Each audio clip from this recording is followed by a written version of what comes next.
Hi, I'm Addison. Today I'm going to tell you my story. But before I continue, please share, and subscribe to hear more stories like this. My life wasn't always the roller coaster it is today. 3 years ago, I was just another executive assistant at Hartwell Industries, supporting the company's CFO while trying to raise my daughter Lily on my own. The pay was decent, the hours predictable, and most importantly, it put food on our table. That changed when Marcus Thompson bought the company.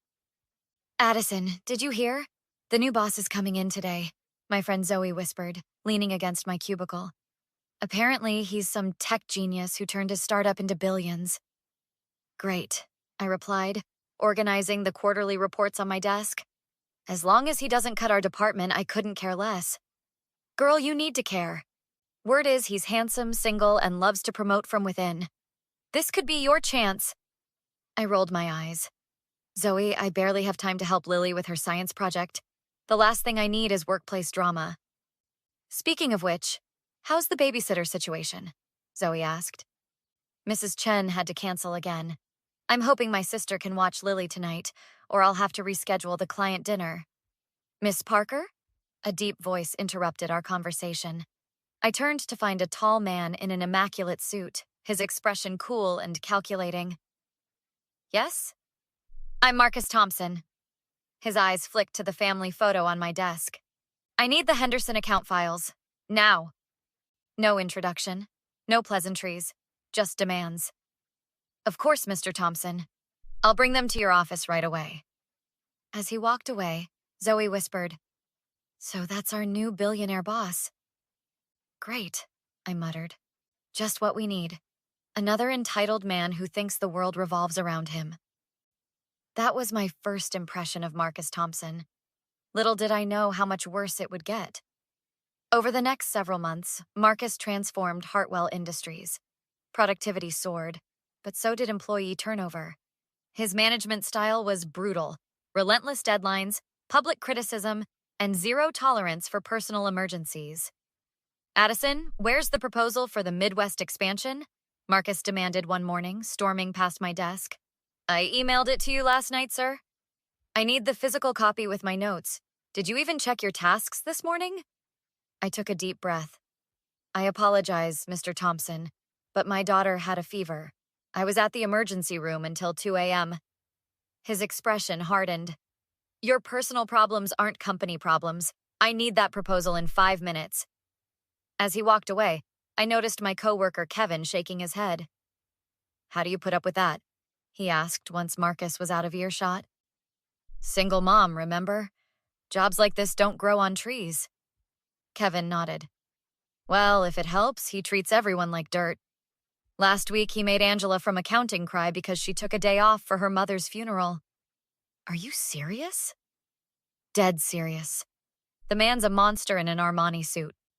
That conversation with Kevin opened my eyes to how toxic Marcus really was. I started noticing everything. How he'd pit employees against each other, take credit for others' ideas, and systematically undermine anyone he saw as a threat. The workplace had become a battleground, and I was trapped in the crossfire. Then came the breaking point. Mom, are you sure you can make it to my recital? Lily asked, her voice small as I tucked her into bed. Of course, sweetie. I've already arranged to leave work early. You promised last time, too. Her words felt like a punch to the gut. She was right. I'd missed her science fair because Marcus had demanded I stay late to prepare for a board meeting. I promise, Lily. Nothing will keep me away this time.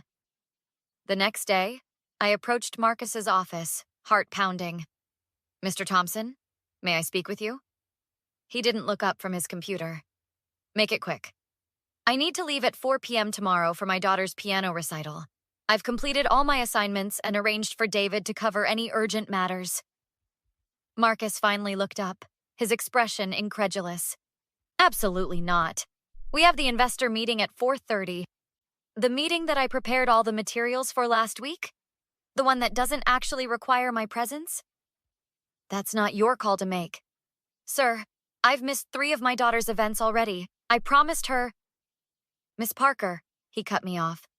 If your priorities aren't aligned with this company's, perhaps you should reconsider your position. I stood there frozen.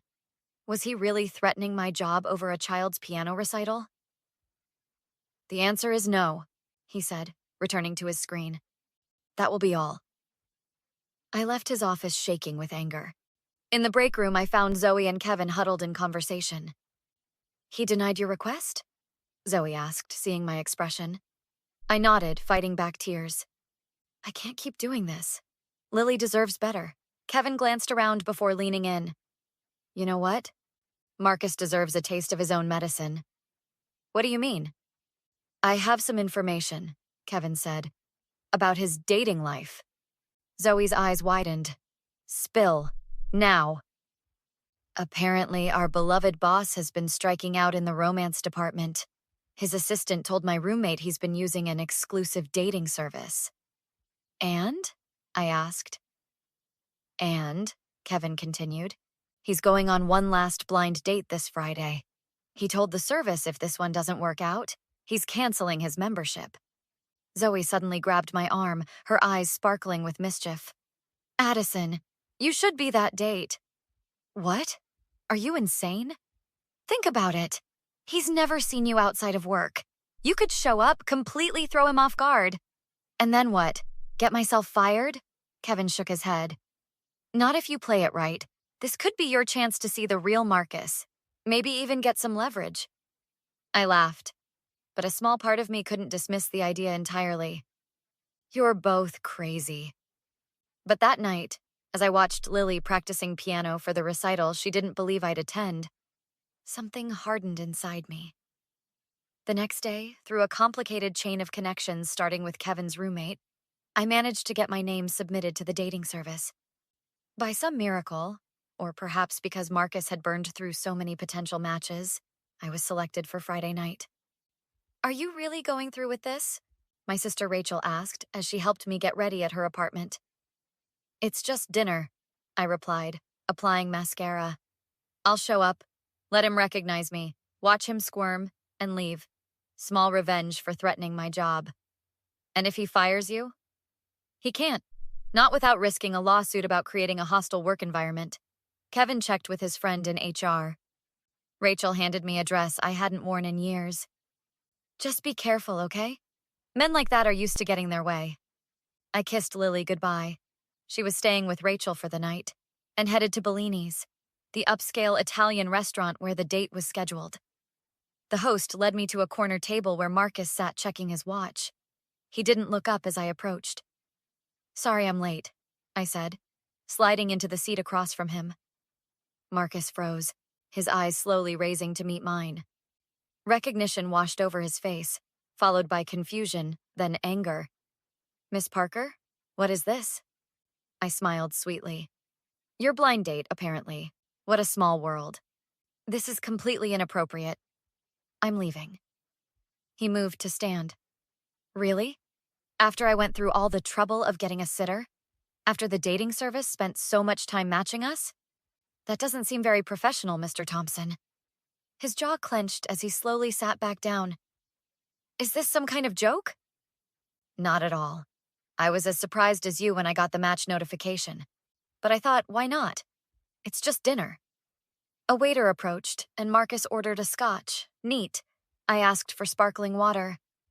I don't know what game you're playing, Marcus said once the waiter left, but this crosses every professional boundary.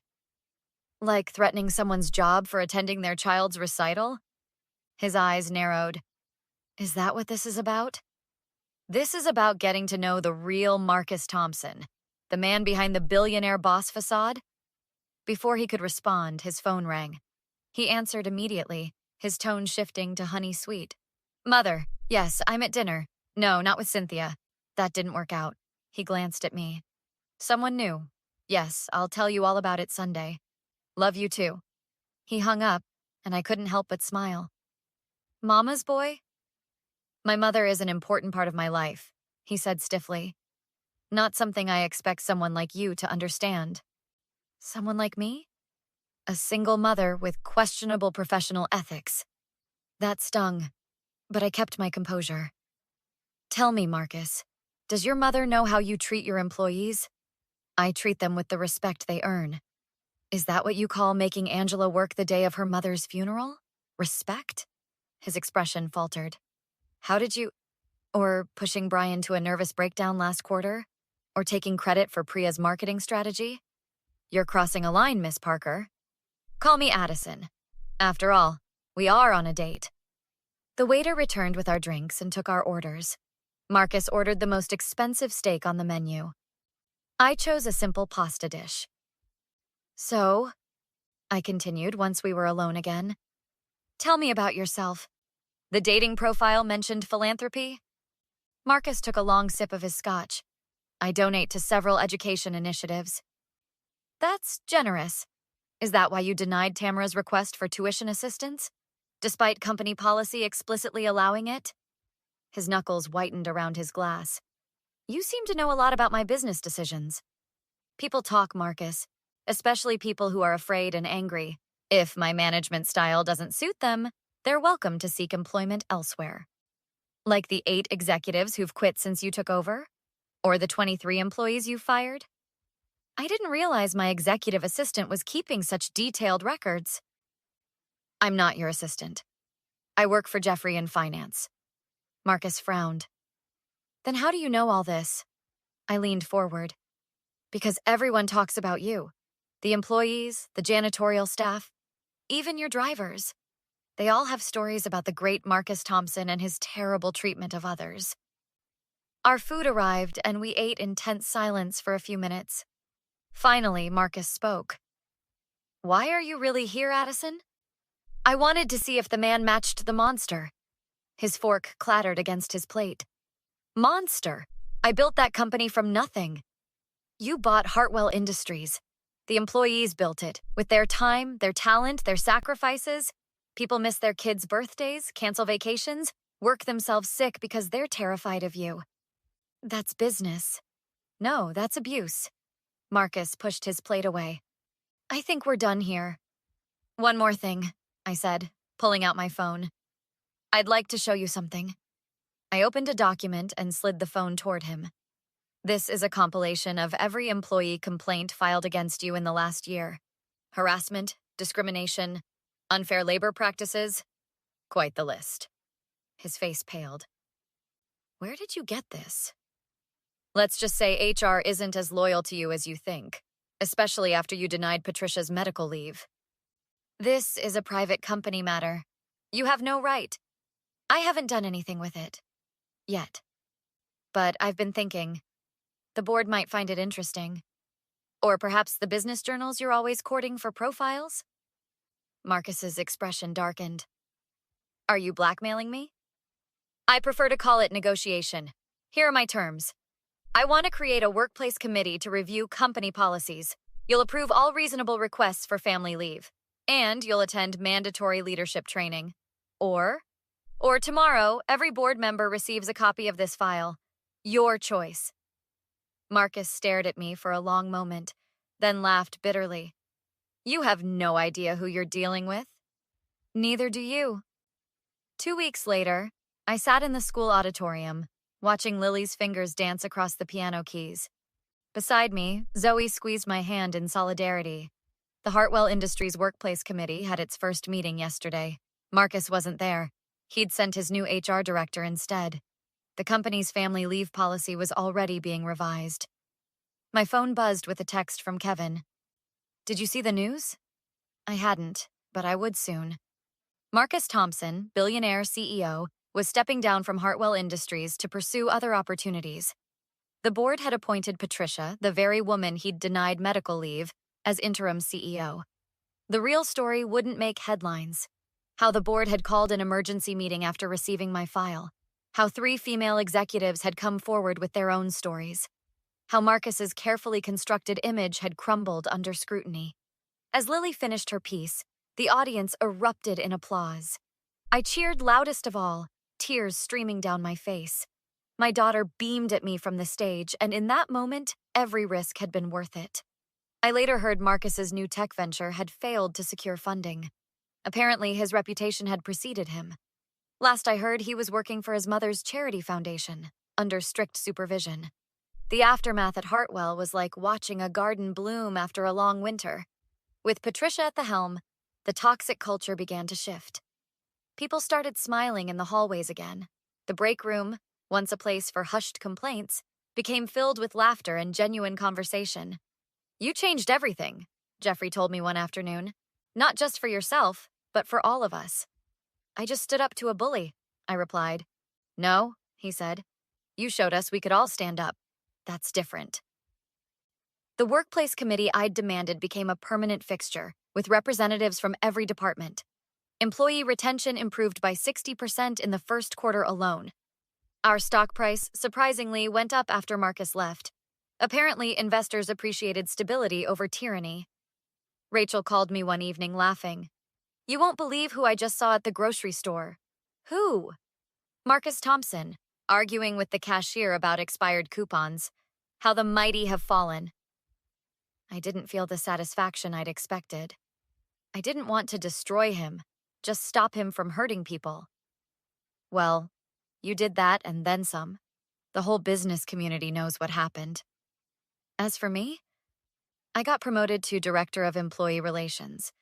Turns out standing up to bullies can actually work out in your favor. "Mom?" Lily asked that night as I tucked her in. "Are you going to be able to come to my science fair next month?" I smiled and kissed her forehead. Wild horses couldn't keep me away. So that's my story. Sometimes the people who seem most powerful are actually the most vulnerable once their true nature is exposed. And sometimes a single mom on a blind date can change everything. What would you have done in my place?